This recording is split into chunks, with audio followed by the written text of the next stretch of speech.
Okay, ang week 1 lesson natin is about sequence.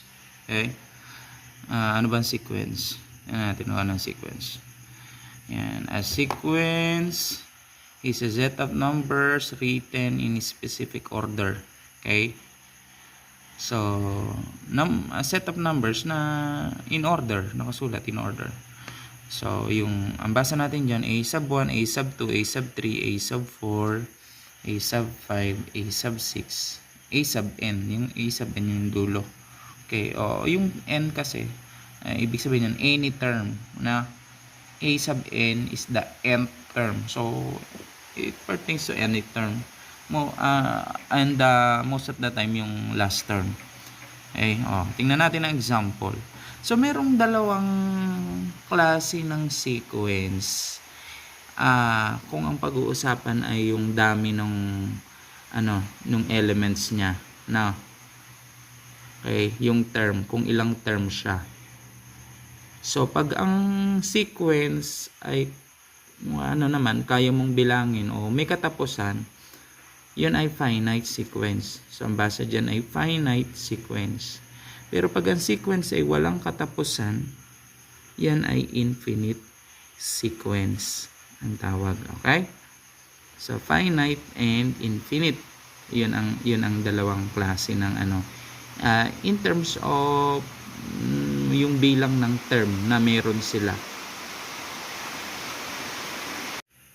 Example, the first sequence 12, 15, 17, 19, 21 and up to 27. So mula 12 hanggang 27 yung sequence. Okay? So basically, pag sinabi nating sequence, it is a set of numbers. Set of numbers. Yan, ito ay isang set ng numbers written in a specific order. In this case, 12, 15, 17, 19, 21. So, it is a sequence, nakasulat in a specific order. Okay? So, itong 12, yung A sub 1, itong 15, yung A sub 2, yung 17, yung A sub 3, A sub 4, A sub 5. Ito yung nth term, Okay? So, ito. This is also a set of numbers which is called sequence. Finite ito, may katapusan. So ito 12 hanggang 27 lang. Ito 1 hanggang 13. Okay? So 1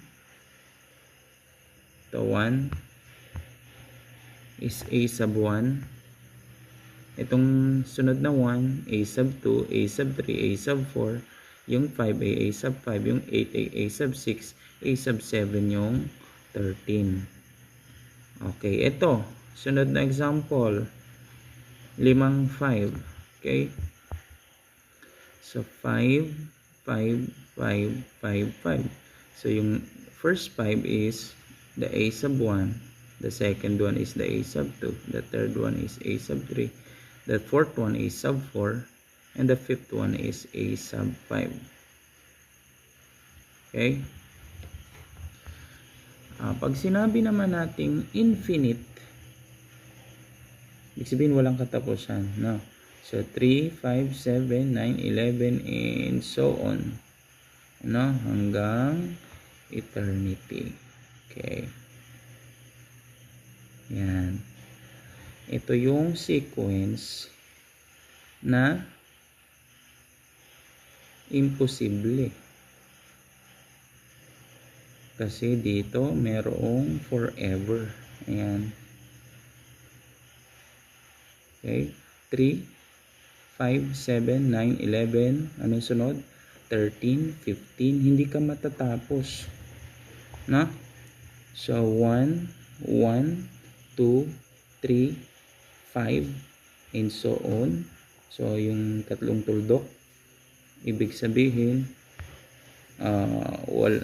walang katapusan, infinite. Ito yung third sequence, 1, -1, 1, negative 1. So, anong sunod? 1 ulit. Negative 1. Walang katapusan. No.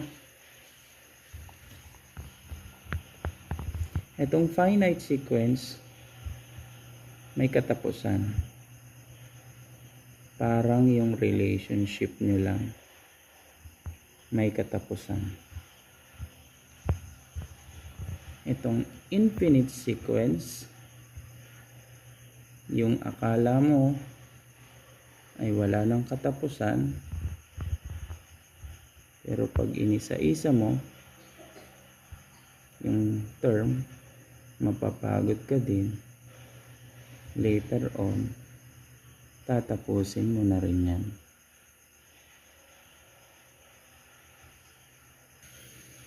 Okay, illustrative example number 2. Find the next term of the sequence 19, 24, 29, 34. Okay.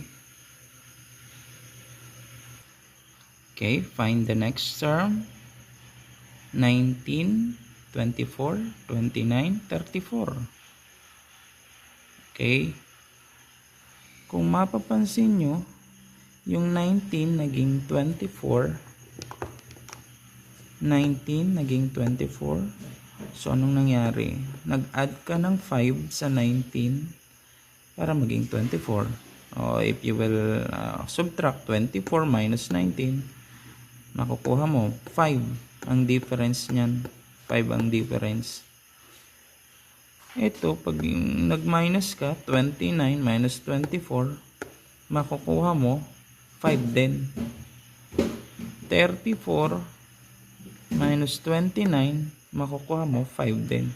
So, basically, parang nag-add ka lang ng 5, 19 plus 5, 24 plus 5, 29 plus 29, 34. So, anong sunod? What is the next term? Ang next term, 34 plus 5 is 39. Okay? Ito yung ating a sub 1, a sub 2, a sub 3, a sub 4, and a sub 5. Okay? Or the first term, second term, third term, fourth term, fifth term. So, a sub 1, a sub 2, a sub 3, a sub 4, and a sub 5.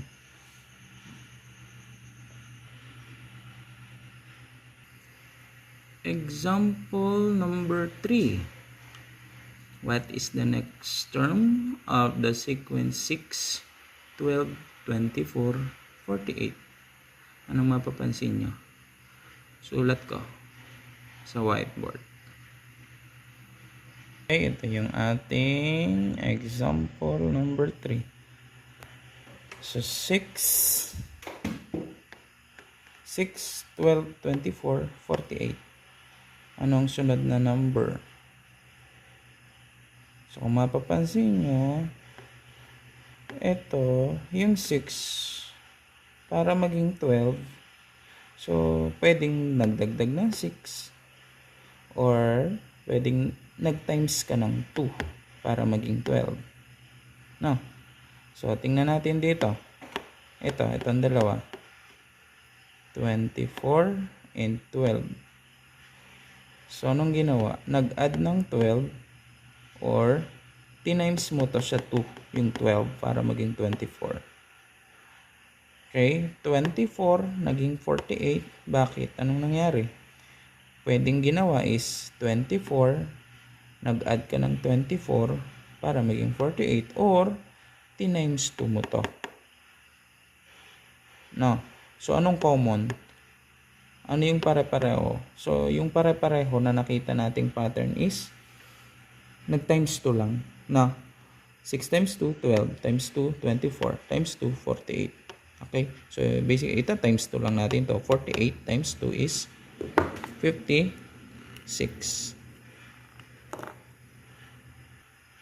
Ayan, 56. Oh, mali. Sorry, mali. 96.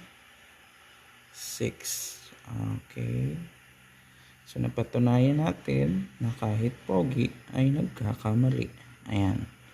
Kaya huwag kayong matatakot magkamali. Okay. Kaya kayo nag-aaral dahil hindi pa kayo marunong. Kaya okay lang magkamali. So, 6 times 2, 12. Times 2, 24. Times 2, 48. Times 2, 96. Okay? Okay, sa example number 4 natin, ang sabi doon, find the first 4 terms of the given rule. A, n equals 3, n minus 2. Ito, no? Ito yung rule. A, n equals 3, n minus 2. Okay, so paano nakuha yun? Oh, yung n, papakita ko na lang sa inyo. Okay, ito yung rule sa example number 4. Okay, tingnan nyo to ha. Be careful. Yung pagsulat nung n dito, mas maliit compare mo dito sa n na to. Ha? Ito kasi ano dito subscript to subscript, maliit lang siya. Dapat ang pagkasulat. No? So, a sub n, ang basa dyan, a sub n equals 3n minus 2. Okay? What we are going to find is the first 4 terms of the given rule. Yung first 4 terms. So, pag sinabi natin first 4 terms, yung a sub 1, a sub 2, a sub 3, a sub 4, o yung first 4 term, yun ang hahanapin natin. So, papakita ko sa inyo kung paano i-solve. Okay? Again, ang ating rule ay a sub n equals 3n minus 2. So, kung hahanapin mo yung unang term, hahanapin mo. So, good tayo. So, yun ang tawag natin sa first term is a sub 1. No? A sub 1. So, paano natin kunin yan? So, yung n, kung mapapansin nyo, ito, a sub n. Parang kinopya mo lang yan, pero yung n, sa halip na n, ang isinulat mo ay 1.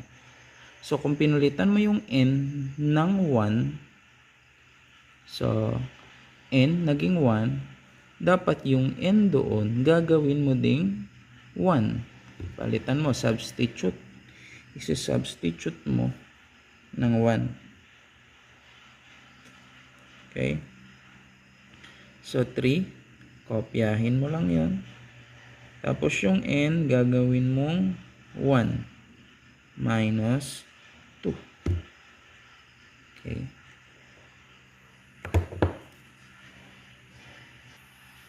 Okay. Pag napalitan mo na yan, so, solve mo na. No? Equals 3 times 1, 3 minus 2. Sulat mo muna. So, 3 times 1, 3. Copy yung minus 2. Equals 3 minus 2, 1. So, ang a sub 1 natin equals 1. So, kung isusulat natin yung first 4 terms, ito daw yung first 4 terms, ano? Ano, yan ang first 4 terms. So, yung unang term natin, nakuha natin na a sub 1 is 1. Ano? Okay, anong sunod na, ano ang next term natin? Ang sunod natin kukunin ay ang a sub 2 o yung second term. Yung pangalawa. Okay? So, equals, kokopyahin mo lang ulit to. 3n minus 2. Pero sa halip na n ang ilalagay mo, dahil pinalitan mo na ng 2, yung n doon, gawin mo ng 2. So, yung n dito, palitan mo rin ng 2. Gawin mong 3 times 2 minus 2. Yan. Sir, pwede bang 2 minus 2 equals 0 times 3? Mali yun, ha? Dapat times muna bago yung minus. Okay? Equals, times muna. 3 times 2, 6 minus 2. 6 minus 2 equals 4. Very easy. A sub 2 equals 4. So, yung second term natin ay 4. Ayan. Dalawa pa. Dalawa pa ang hanapin natin. Okay, a sub 3 naman tayo. A sub 3. So, still gagamitin natin to. Yung n, ginawa nating 3. So, yung n na yun, gawin mo ring 3. So, kopyahin mo lang yung 3 na isa. Tapos yung n, palitan mo ng 3 minus 2 equals 3 times 3, 9. Minus 2 equals 9 minus 2, 7. Very easy. Ayan. So, ang third term natin is 7.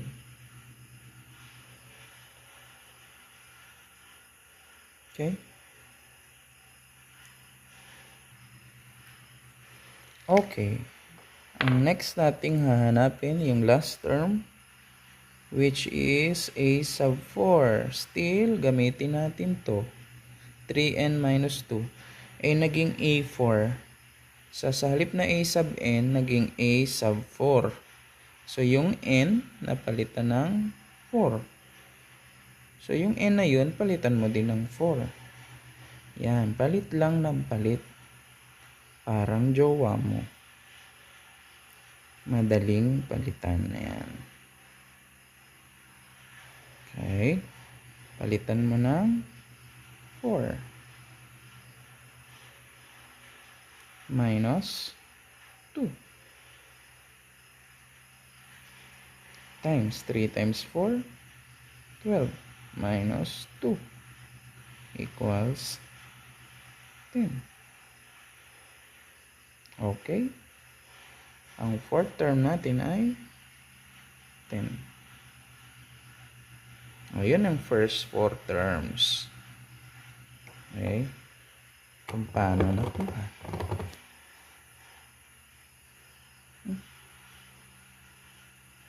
Okay.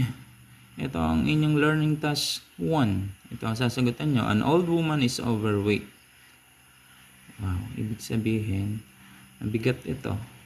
Her doctor told her to decrease 35 kilos. Magbawas daw ng timbang, 35 kilos. If she lose 11 kilos in the first week, 9 kilos in the second week, and 7 kilos on the third week. If she continues losing at this rate, how long will it take her to lose 35 kilos? Okay. Kung mapapansin nyo, 11 kilos ng first week. So, 11 kilos ng first week. 9 kilos second week. Then, 7 kilos on the third week. So, kung isusulat natin yan, ganito siya. So, kung isusulat natin yan, ito, yung first week niya is ilang kilo? 11. Second week is 9. 7 kilos on the third week. So, 11. Then, naging 9. Then, 7. Kung mapapansin nyo, yung from the first week, na 11 naging 9. So parang nabawasan to ng dalawa na. So first week 11 kilos ang nawala, second week 9 kilos, third week 7 kilos. So parang nababawasan lang ng dalawa, na-decrease ng 2 ano. So most likely ang mangyayari dyan is fourth week is magkakaroon siya ng 5. Ang question natin is, sabi niya, if she continues losing at this rate, so ganun daw lagi, ibig sabihin ng losing at this rate, ibig sabihin nun, pareho yung pattern, no? Pareho yung pattern. So kung nababawasan ng dalawa every week yung nababawas, so laging ganon. So how long will it take her to lose 35 kilos? So ilang linggo daw makakalose siya ng weight na total ay 35 kilos. So tingnan natin. So kung i-add natin to, kasi 35 kilos lang ang sabi ng doktor na dapat mawala sa kanya. So 11 plus 9, 20, plus 7, 27, plus 5, ilan ang nawala sa kanya? 32. So kung ganito pa ring rate, sabi nung given nung problem, so kung ganyan pa rin, masusunod pa rin yung rate na yan. So dito sa week 5, ang malulus niya ay 3 dapat, kasi pareho daw yung rate kumbaga pare-pare, ganun lang yung pattern. So magiging saktong 35 yan. So 11 plus 9, 20, 7 plus 3, 10, so 30, plus 5, 35. So ang ating sagot is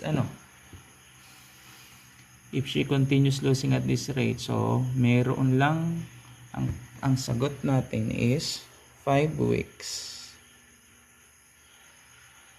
5 weeks. Yan ang sagot ha. Hindi ito ang sagot. Ang sagot ay ito, 5 weeks. Kasi ang tanong naman is how long, foot long. Ayan. How long will it take her to lose 35 kilos? Okay? Kayo na yung susunod. Kayo na magsagot ng sunod na learning task. Learning task 2. Write F if the sequence is finite. Pag sinabi natin finite, may katapusan. Excuse me.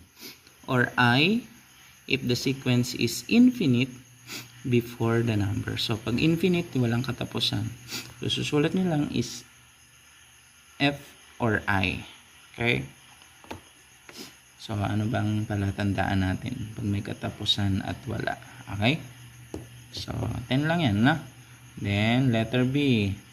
Find the next 3 terms of the given sequence. Kunwari, paano malalaman? Ito, 2, naging 5. So, ano nangyari? 5 minus 2, 3. 5 naging 8. 8 minus 5, 3. 8 naging 11. 11 minus 8, 3. Ibig sabihin, nadadagdagan lang yan ng 3. So, dagdag ka lang ng 3 dyan. 14 plus 3, 17 plus 3, 20. So, ganun lang. Okay? So, ganun lang gagawin, ha? Etong number 10, yan, kita nyo, number 10, okay, yan, ano kayang sunod dyan? Sunod dyan, comma, comma, comma. Hindi nyo masasagutan yan, walang given ha, hindi nyo masasagutan ng number 10. Okay, then letter C. Write the first 4 terms of the sequence whose nth term is given by the rule. Ayan. So, katulad nung example ko kanina, ang sabi dito, nth term. Ito yung nth term. So, kukunin nyo lang yung first 4 terms. So, gayahin nyo lang yung ginawa ko kanina. Okay. Ito, pag first term ang kukunin nyo, palitan nyo lang to ng 1. A sub 1 equals 2 times 1. Ganon. kung a sub 2, di a sub 2 equals 2 times 2 minus 1. Ganon. Kung a sub 3 equals 2 times 3 minus 1. Yan, ganon. Ang a sub 4 naman, a sub 4, palitan mo yan, di 2 times 4 minus 1. Ganon lang. So, ganon din ang gagawin nyo dyan. Ganon din ang gagawin nyo dyan. Dyan, sa lahat na yan. Lahat lang ng n, papalitan nyo. No? So, para bang itong n ay, ito yung mga, mga salawahan yung,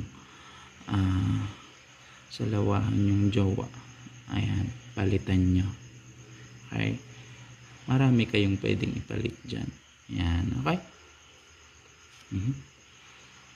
Then, learning task number 3. Determine your family's expenses in the last 4 months. Analyze it and find a pattern. Create a sequence equation for it and determine the next 3 months' expenses. Okay, direction.